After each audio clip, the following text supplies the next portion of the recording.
Так, Типа, Александр. так, проводим опыты. Новая свеча NGK 96206. Становится у нас еле-еле там 0.28, 0.30 заходит. Видно 0.30? Да. Старая. 0.30. Машина пинается. 0.30 залетел. Плюс 0.32. Получается 0.62. Залетело. Я думаю, можно еще добавить. Что добавим сюда? 0. Наверное, не влезет это, да, сюда, если его подогнуть сейчас.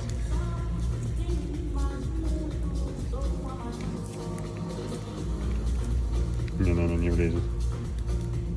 Ну ладно, это переборщил я 0.33. Ну, короче, где-то 0.7, наверное, зазор. Не забывай менять свечи.